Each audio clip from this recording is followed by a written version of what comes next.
Hey, Larry here, Acts 29 today. Coming to you from Sunny World headquarters in Chiang Mai, Thailand. I'd like to welcome all my viewers in Thailand and around the world. Well, today we're going to continue on with the time that I was in Russia, and there was a reason that I wanted to go to Russia, and I'd wanted to go for a long time. In 1972 or 3, I had read a book called Vanya, the story of the Russian Baptist martyr.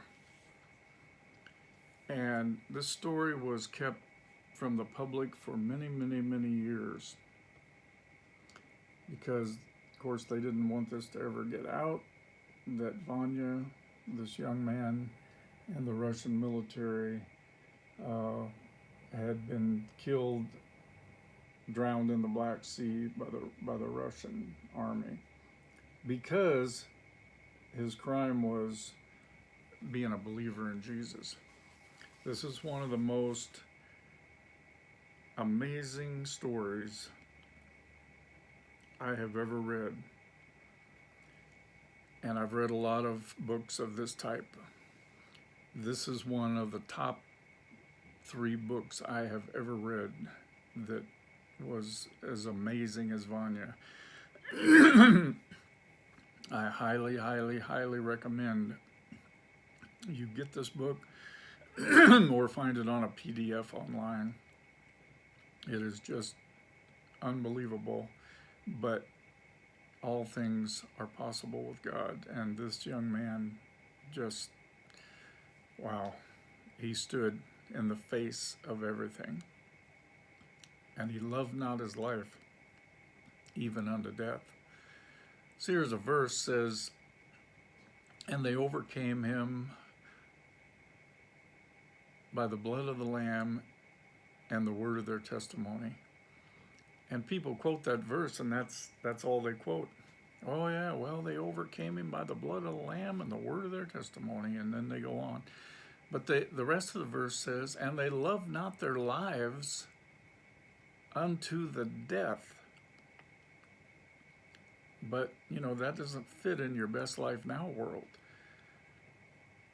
But it's in the Bible, and it's truth. And so we need to hear that whole verse. And Vanya loved not his life even unto the death. As a young man, he stood for Christ, and they did take his life. So I just had a feeling right then that, you know what, I need to go to Russia and do something, to honor this young man's life and death. I have to go to Russia and do something that will help make a difference. And so when I had the opportunity to go and just be a servant and pass out Bibles on the streets in Russia, I jumped on it. And it was an amazing trip. Which brings me to another story that they tell in Russia during those times of great persecution. There was a house church, and they were having a meeting one day. I don't know what day it was. It could have been a Sunday, it could have been any day. But there was a small gathering of the ecclesia in somebody's house in Russia. This is during the time when, all Christianity and all that's illegal. And so there was this small meeting of about 15 in this house, and all of a sudden 4 or 5 Russian soldiers opened up the door and walked in with machine guns. And they looked around, and of course it got very quiet in the room, and one of them said, okay, this is what we're going to do. Pay attention. if you are a believer in Jesus Christ and you will not renounce that, you go stand over against that wall. Well, 4 or 5 people immediately got up and went and stood over against that wall. Then the soldier said, "And the rest of you can go home." And the rest of them got up and ran out of the house. Then the soldiers took their machine guns off of their bodies, and they laid them down on some chairs, and they said, "Okay, let's have service. We just wanted to make sure that we were going to worship with true believers."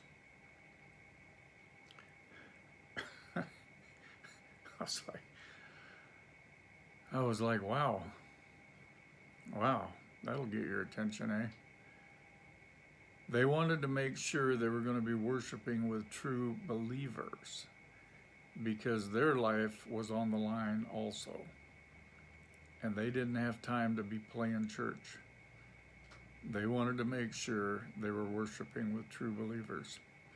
And that's an amazing story that is told over there to this day.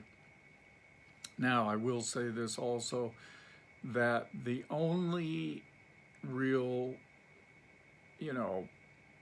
opposition we had in handing out these Bibles and all this kind of stuff, the only people who came against us in what we were doing there was the Russian Orthodox Church.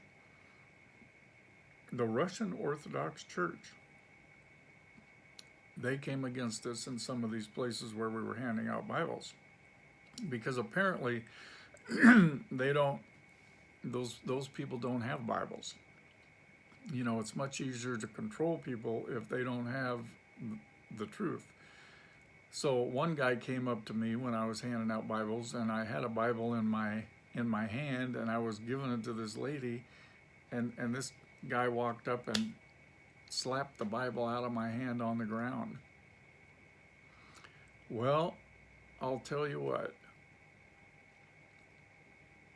I was ready to come off the cross and help this guy to the promised land.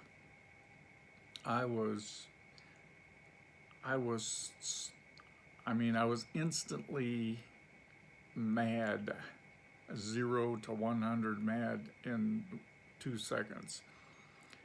And while I was just contemplating how to take this guy out, one of our guides ran over and jumped in between us, and he told me, it's okay, just walk away. We don't have a permit to be out here, and if they want to, they can cause, some problems. So just walk away, we'll go around the corner, we'll go somewhere else. But that was the only opposition we had there, was from the religious people. Sound familiar? Yeah. So Russia was, it was a great trip. It was a great trip, and to be with my dad and all that was really an amazing time. Not long after that, I got remarried to a wonderful lady who was very, very missions minded, and we had an opportunity to go to Israel, and we had signed up for the trip because we were going with a guy that had permission from Arafat. In fact, he was invited by Yasser Arafat to come to Jericho and show the Jesus film in the theater there, because Arafat at that time wanted to show the world that he was open to all faiths. And so somehow this guy had got invited as one of the groups to come and show the Jesus film. So he was gathering a team to go with him. And there was, I think, 30 or 40 people that had signed up and that were going on the trip. But a couple weeks before the trip was going to start, there was a bus blown up in Jerusalem and some unrest and all that kind of stuff that goes on there all the time. So people started canceling the trip. And so he sent out an email thing and saying, hey, we got people canceling the trip. Please let me know how many of you still want to go. If there's enough, we'll go. If there's not, then we're going to have to cancel. So, my dad was going to go on this trip and my new wife and me. So we said, no, we'll go. We're not worried about any of that stuff. So no problem, we'll go. And so a few days later, we heard back that there was enough people that were going to go, although now it had whittled down to about 10, was about all that was left out of the 40 that still wanted to go. So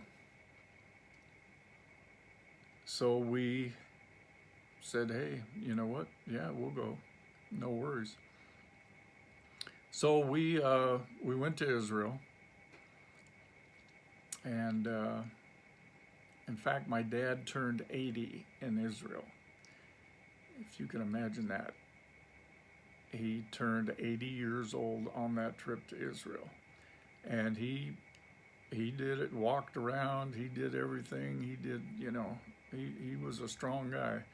And I was really quite proud of him that he was able to keep up and do everything that was required on that trip, because there was a lot of walking and a lot of stuff that went on, and he kept up with everything, and he went to a service there, and they found out there was his birthday, and they had a little celebration for him in the service that he turned 80. So that was an exciting thing for him to do, and for me to be a part of, to be there with him. So that was really, really a blessing. So I'm going to continue on next time with more about the Israel trip, because there was some interesting stuff there. And I will get back to you on that, and I'll see you on the next video. God bless. Thanks for hanging in there with me and going on this journey with me. I appreciate it.